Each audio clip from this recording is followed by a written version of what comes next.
Let's get the show on the road.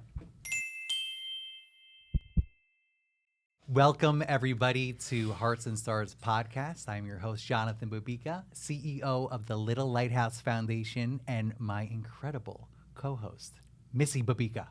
Founder of the Ladies of the Little Lighthouse Foundation. That is correct.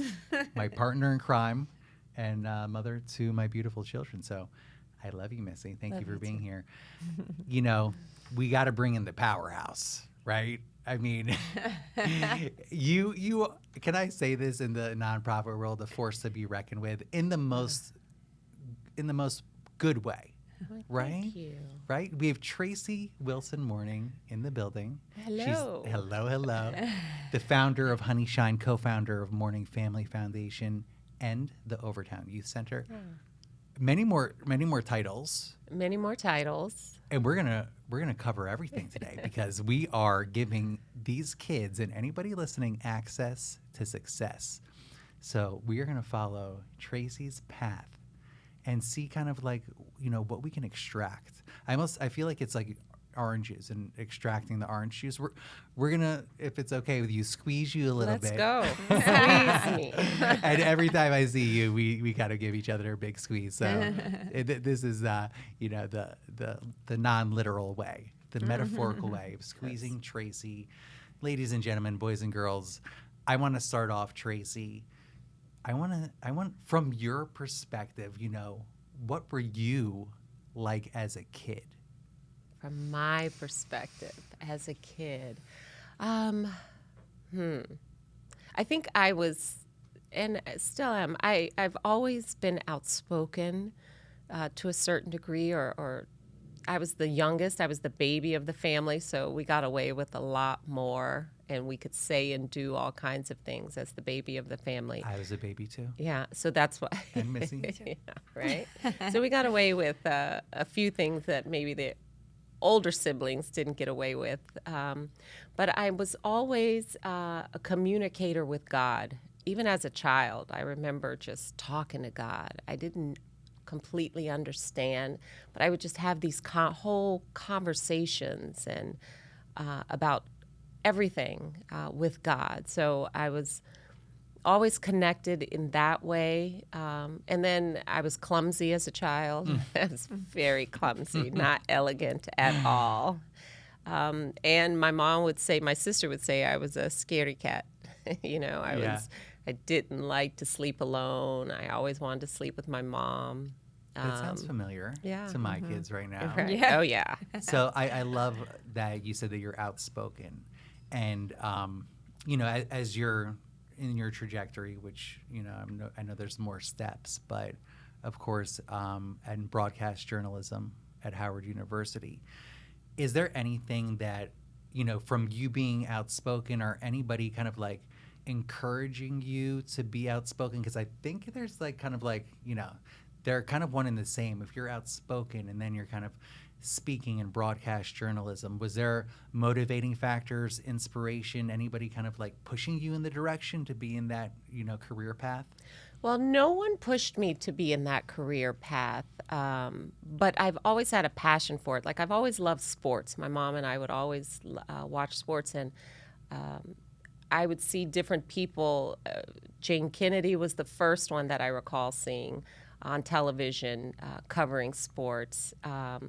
And I knew that that's what I wanted to do. I wanted to talk about sports. I wanted to be on air doing the sports report on the news. I even pursued that for a bit and had a great mentor in that area. But it wasn't any one particular person that pushed me to do that. I just always enjoyed it and wanted to be a sports broadcaster in particular.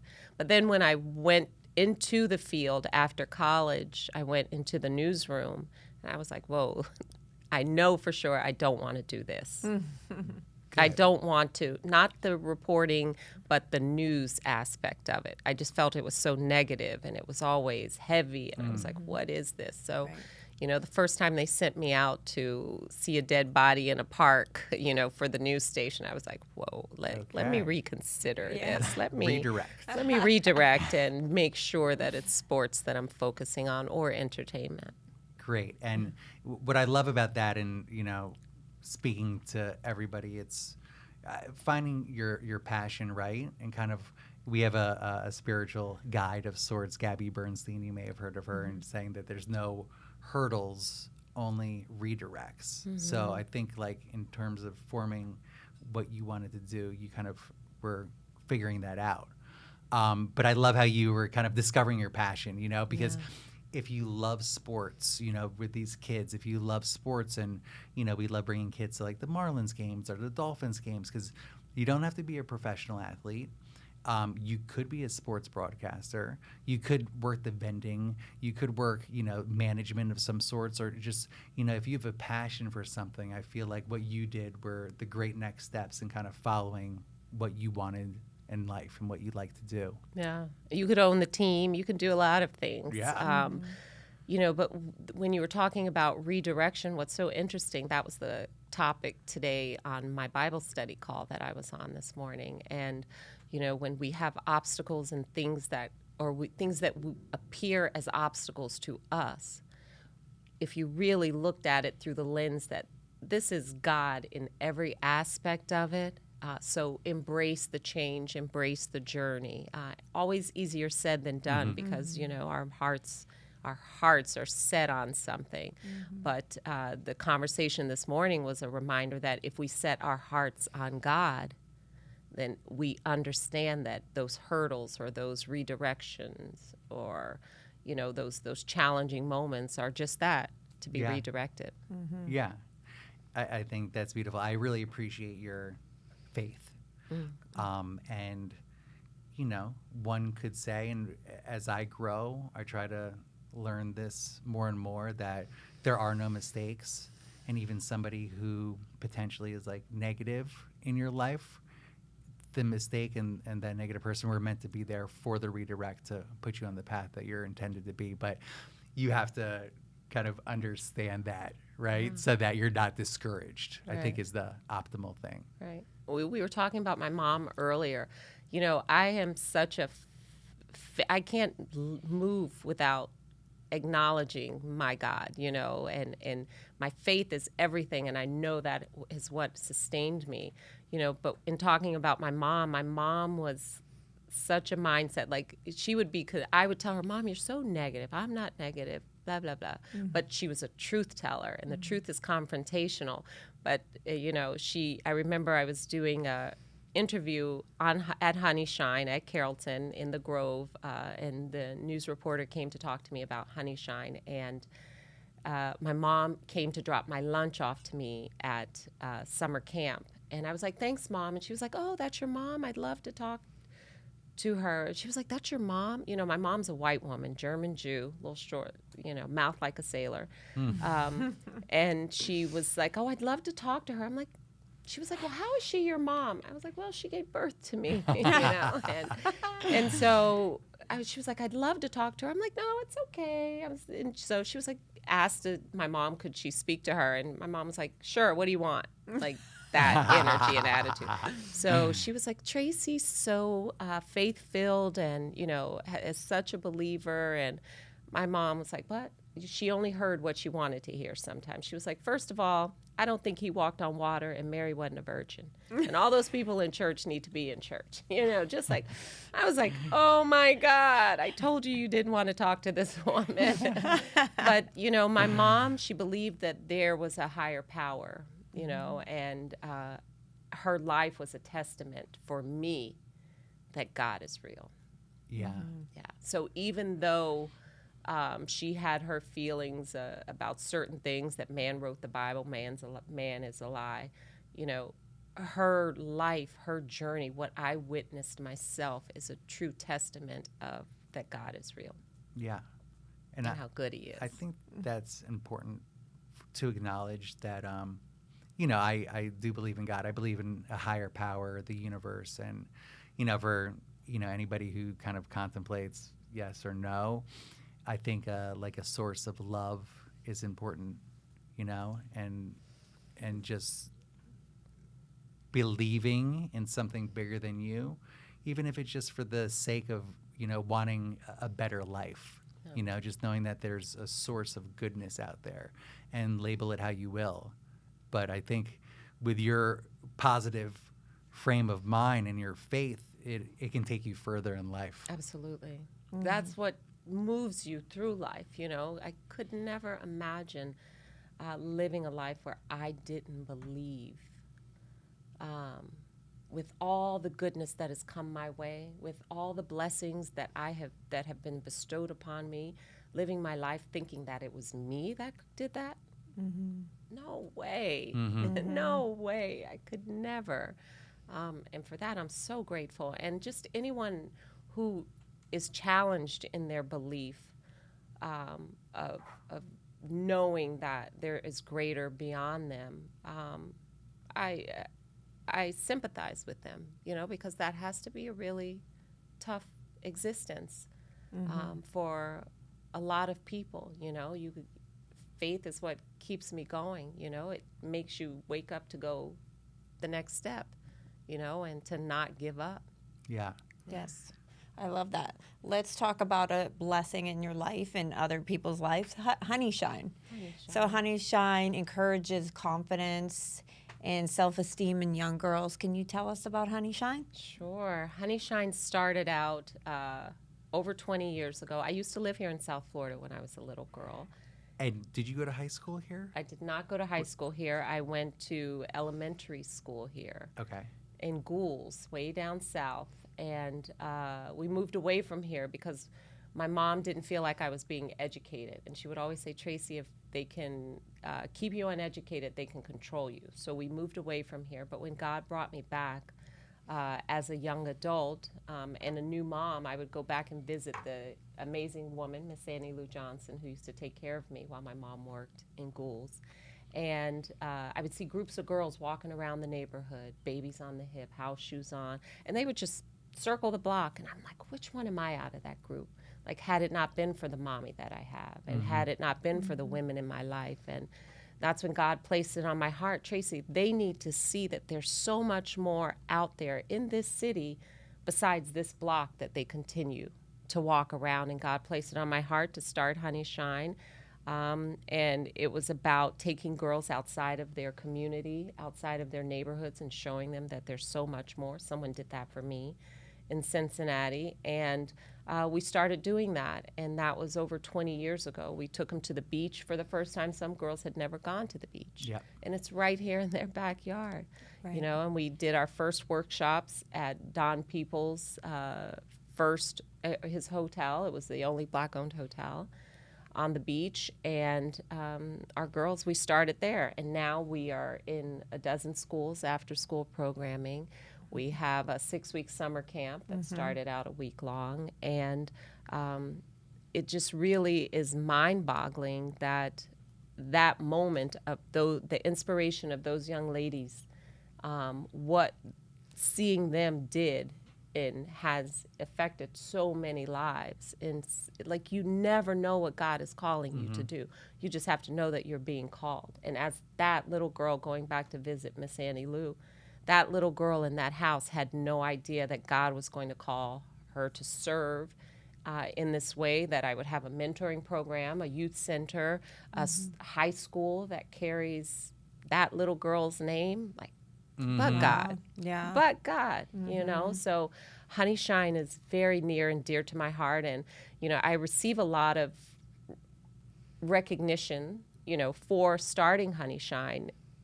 Yes, it came through me, but it was the ladies that I gathered around my dining room table that said, this is what we're supposed to do. And they're still involved to this day.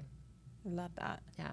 There's a lot to unpack here. A lot. And that's why we're here. Because, you know, first and foremost, as you're saying that you're, you know, giving these young girls, you know, mentorship and broadening their horizons, allowing them to think outside of their box, right? Well, number one, thank you for being here, because, you know, anybody who's going to be listening to this is going to hear your story of hope and courage. And I think that's extremely important, and that's why we're here today. Thank you. Miss Annie Lou, I do believe, and I think I'm recalling this well, but Is there a room at Overtown Youth Center So named after her? there is a room at the Overtown Youth Center, but it's named after Fanny Threet. And so Fanny Threet was the foster mother of Alonzo. Yeah. And so we have a room dedicated to her. She was another angel in my life. Yes. You know, where she fostered close to 50 kids, you know, her whole life. It was about service, and you know, she was a dynamic woman. And the last days of her, not days, but the last years of her life, she only uttered a few words, and it was down, pray, down, pray. Every time she saw you, down, pray, down, pray. And she was powerful in that way. And so you think about that, like, this woman has impacted so many lives and has done so much, from Alonzo to all the kids that she fostered. She was a teacher. At the end of her life, for the last few years, her only words were down, pray. Wow. And to pick that apart, does she mean like get on your knees to Get pray? on your and pray. Wow. That's the answer for it all. Yeah. Down, pray. She's learned so much. She's taught so much, but that was what she wanted to leave. Wow. And so she's one of my hearts too. Yes. So Miss Fanny Threet. fantastic. Overtown the Youth Center, Mission Impossible has been completed, right? Wow. From afar, I know you guys are in the thick of it, but what a blessing and congratulations. If anybody out there hasn't checked out the Overtown Youth Center, you have to. You have to. If you're part of this Miami community, it is such a safe haven extraordinaire, right? So congratulations on that. Shout out Thank to you. Alonzo, Yes. Tina Brown, the CEO. Tina Brown's a rock. Tireless. Love Tina Brown. I've never seen anybody wear a hard hat so much. A hard hat and heels and cute tennis Yeah. shoes and great earrings and with a smile. And Yeah. she's amazing. That's is a light. amazing. The Little Lighthouse Foundation partners with both Overtown Youth Center and Honey Shine. We haven't had this conversation. I was going to save it for now, but we want to get some of the honey bugs more incorporated into our programs. And I know Missy, who created Ladies of Little Lighthouse, I feel like there's great synergy. Synergy. Sure. for the Yeah. girls. Yes. Even like, the wellness, the fashion, Right. right? Yeah. Which Love. know very Yes. well, right? Yes. Yes. Let's talk about that. Let's talk about your clothing line. Oh, yes. So I have a clothing line, and it's called Living on Vacation Every Day, L-O-V-E. And it really is about living in a life. Miami, it just really, this is a whole different world here, and we do get to live on vacation every Yep. day. But I like the idea of dressing the part too, things that I can dress up and dress down. And when I travel, I'm an overpacker by nature. I need my pillowcase, my candles, all of that type of stuff. But when it comes to my wardrobe, you find that you wear the same things over and over, on vacation, or you don't wear half of the clothes. So I wanted to create pieces where they were versatile. You can wear it in the evening, you can wear it over a swimsuit during the daytime, out on excursions, walking around, picking up from school. Right. But it's comfortable, it's classy, it's fun, it's sexy. Yeah. And It it is. feels good, and I think we all should live in love Yeah. Totally. every day. Yes, I used to agree. visit my grandmother in Delray Beach when I was little, and I asked my dad, I was like, can't we extend our vacation? Can't we live here more? And he's like, it's just vacation. And I proved him wrong. Right. Since I've been right. 22, permanent vacation. That's right. The happiest probably and healthiest people live that way. Yeah. Right? That's right. We love Miami, and we'll get to the vibrance of our city soon. But with the honey bugs, with Ladies of Little Lighthouse and the Little Lighthouse Foundation, I just feel like giving these young girls the access again. I think that's the operative word.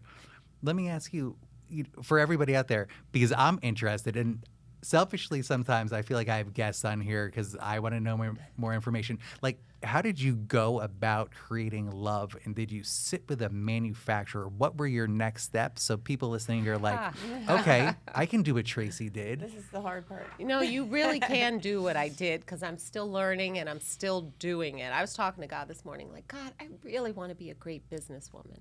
I can create all day long. I can put it on you and you will love it. When everyone tries on any piece, they're like, oh, I love this, literally. But I was like, God, I really want to be a great businesswoman. So that part I'm working through, you know, but the whole aspect of it, one day I will share the depths of the story, my first meeting, how I almost quit even before I walked in the door with a person that connected me with my manufacturer. But it was just a moment of like, you know, I was in New York City. It was cold. I was like, God, like, I love this city, but I know I'm not supposed to live this way. Like, I know I'm supposed to live on vacation. So it was a mindset, you know, and the freedom of having that. But when I first had my very first meeting about L.O.V.E, I received a message right before walking into this meeting that changed my whole life. Completely changed my whole life, where I had no idea what was happening. And I almost canceled it. And again, God was like, go. And I sat in that meeting, like heart open, but had to keep it professional and together. And in my mind, I'm thinking, like, oh my God, what is happening? And I am so grateful for that time. I'm so grateful for that moment, because in that moment, I'm thinking life is no more, you know, the life, but God. God said, no, this is the next part of it. So, you know, it's still a work in progress. It's something I enjoy doing. I truly love creating and doing this. And the whole aspect of the business part of it, you know, do it in steps. Learn as you go, and make sure you surround yourself with individuals who believe in what you're doing and who know what the hell they're doing. Right. Yeah. Right. That's good. Right.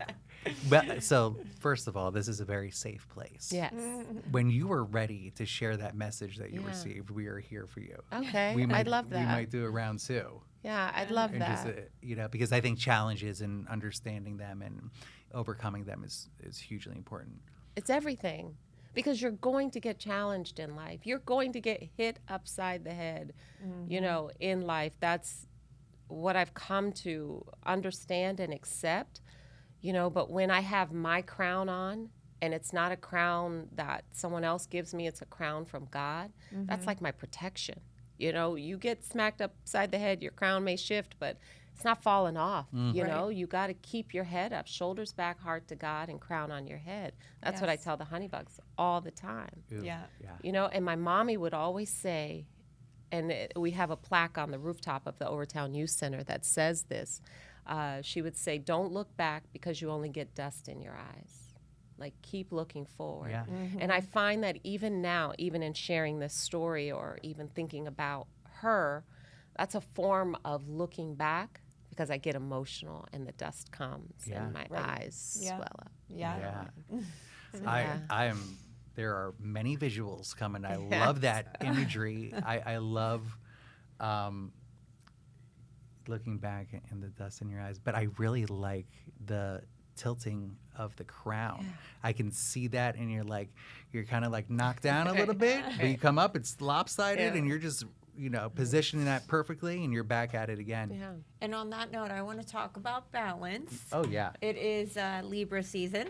Libra. I am a Libra. October 8th, my mom's birthday. On the 7th. I love that. Yay. Yes. Happy, beautiful birthday. Thank Oh, you. that's And beautiful. It's so funny because I am not balanced. It's all the scales, but I find a hard time balancing. So I want to know, how do you balance everything? You know, you're just a mother, you're a businesswoman, you're a philanthropist. Tell us how you balance all of it. You know what I've come to understand also is that I used to think like, oh, I need to balance this, I need to do this. But it's not to get to a place of being balanced. Understanding that life is about balancing. It's a constant movement. Like it's, you know, those boards you stand on where the roller's underneath and you're trying to keep your balance. It's not like you're going to be still at any point. It's a constant. Sometimes I have to shift this way, sometimes I have to do that. So thank God we don't get to a place where we're just stuck and we're balanced and it's constant movement. Because sometimes I need to be more, have my mommy hat on more than my Honey Shine hat or my business hat and or my girlfriend hat. So it's making sure that, you know, you're able to tap into those places, but when it gets overwhelming, where it's like, oh my God, like what is this? I can't do this. Right. Again, down pray. Go to that place of prayer and like, okay, God. And then when I do that, I realize, you know what? Why do I have to balance? Just give it to God. God will take care of it, and when it gets heavy, you know, and give me more when I can take more. So, you know, I don't look at it like I want to get to a place where I've mastered being balanced. I just want to continue to have the ability to trust God that I will continue to work on balancing it all. Right. Yeah. What I hear is embracing the ebb and flow of things, and I really like that. And I see myself on this kind of like teeter-totter, like trying to make it happen. But if you have a close connection to like a positive source, as we're talking about, God for you and the universe or a higher power, you can hopefully quickly hand it over. Yes. Right? Yeah. Quickly. You That's know? the hard because part, if you the quickly sit part. with it, you're so right. Yeah. That's the hard part. Yeah. And we like to hold on to things and like, God, but, you know, we like to hold on to our stories. We like to hold on to our feelings. We like to hold on to our beliefs and our desires. Resentments. Everything. We like to hold. I know that and that continues to be work for me because sometimes I do repeat certain scenarios or stories and relive, and then it's like, damn, I'm starting over again. But okay, and that's okay too, you know, because you get to a place where you stop repeating what has happened before, and you start looking forward to and writing and creating what is going to happen next. Yeah. Beautiful. That's what I call dropping a gem on them. Drop a gem. I like that. Boom. That is beautiful. I love that. As I told you, I was listening to a little video episode of you and your son Trey. I love Trey. He's awesome. And one thing he said is that you know, we're always growing, no matter how old we are. And I love that because I even think of it like my mom and dad. They're 77 and they are growing. Yeah. You're never not growing. Thank God. Yeah, you're You're always dead learning, if you're not. right? Yeah.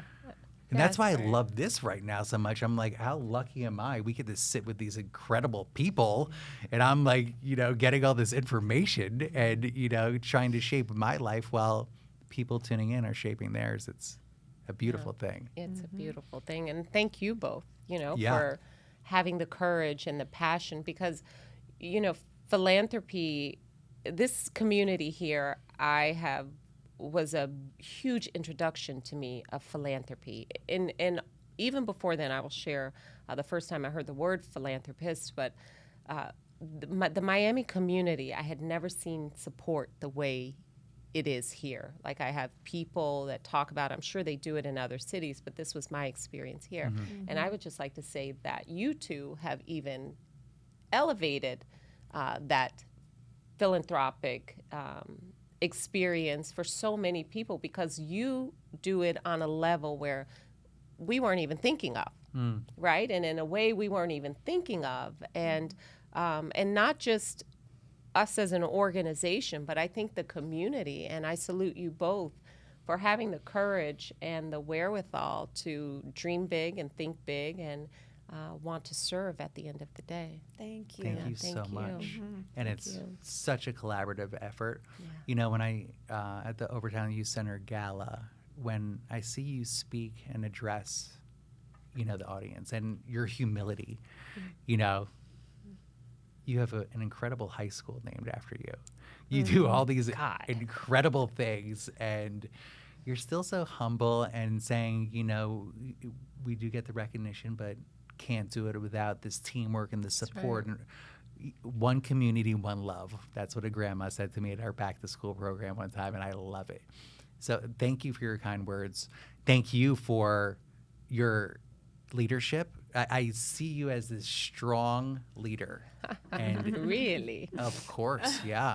And I know Missy and I have talked about it, and we look up to you and admire that. And I think these positive upliftings of one another, really helps to mold Miami. Yeah. Yes. It does. You've been recognized globally for your achievements. So how does this feel to you?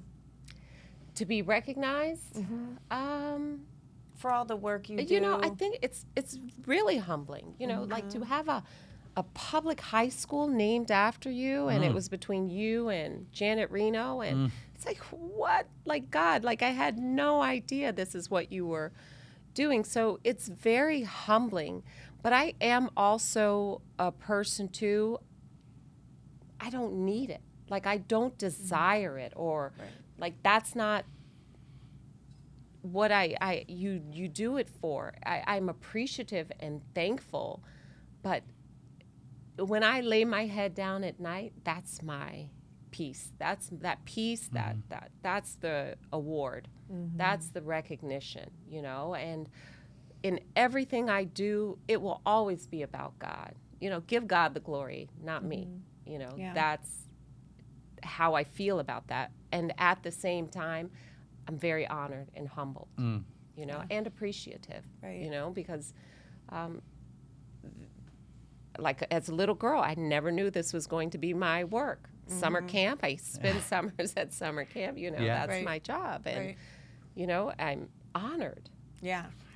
Can I ask you honestly though, because Yes, this is only this, honestly. this is the case for me. I'm going to be very transparent here.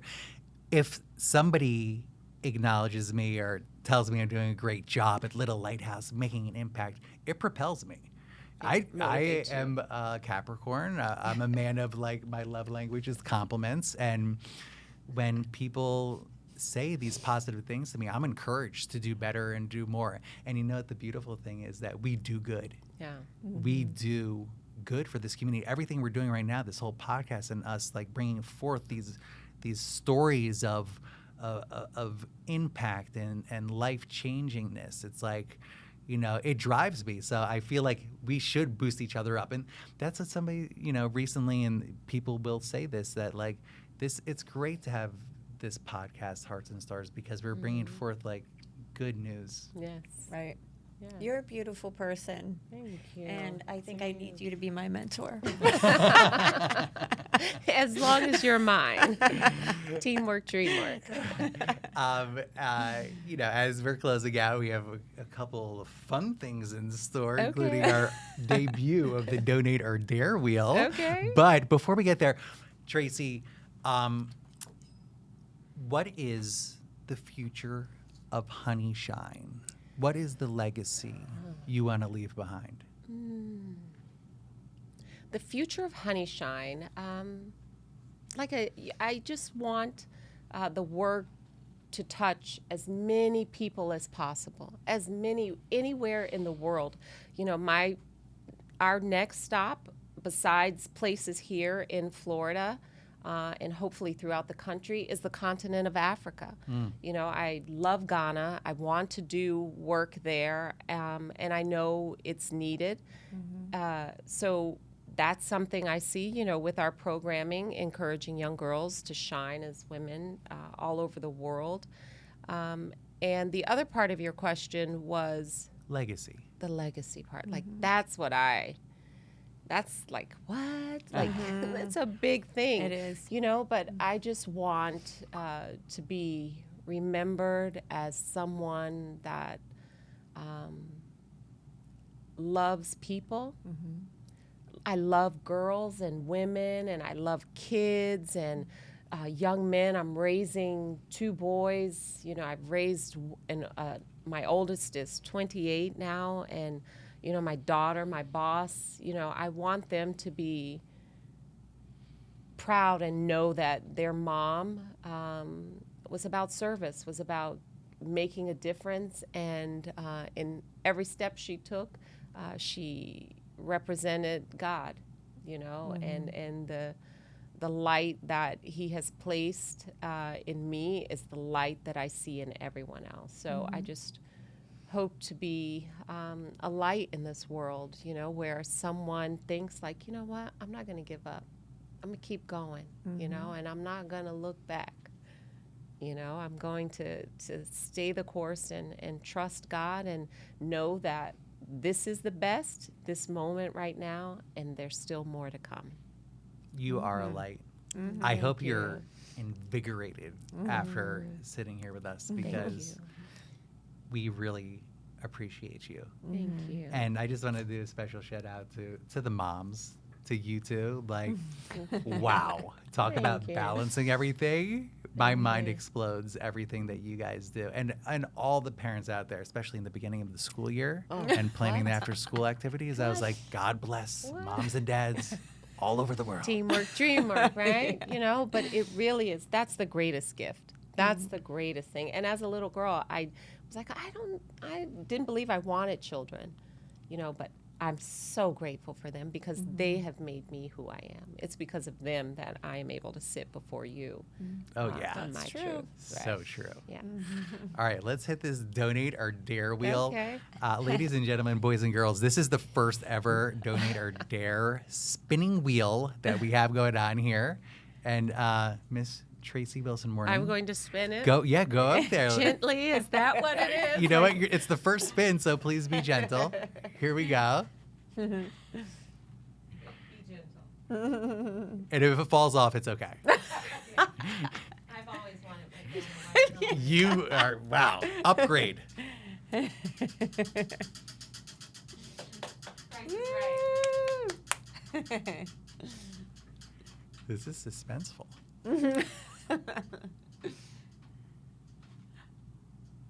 Oh, wow. Wait a minute, that's for me? That's for you. Oh my gosh. So, everyone, I don't want to disappoint, but we're actually going to be taking this offline for this dare. Okay. And I'm not sure the last time you did a TikTok. Oh, I've never done a TikTok. Neither have we I. did one with the kids who are like, but I don't know if it was posted or anything. We have an awesome one picked out by Caroline Malloy, who's our event coordinator, but she's big on TikTok. She knows the best stuff. This is like a podcast TikTok, and we're going to rock it.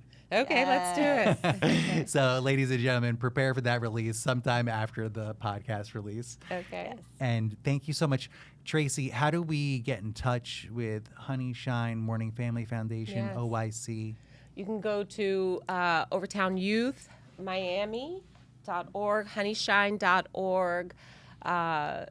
Yeah, and then you can reach me, and you can follow on Instagram as well, OYC Miami and honeyshine.org on Instagram. And I'm Honey Child Tracy. Honey Child Tracy. Honey Child I Tracy follow on you. Instagram. Yes. Thank you so much for tuning in. This is Hearts and Stars Podcast. You can check out all of our incredible podcast episodes on heartsandstars.com.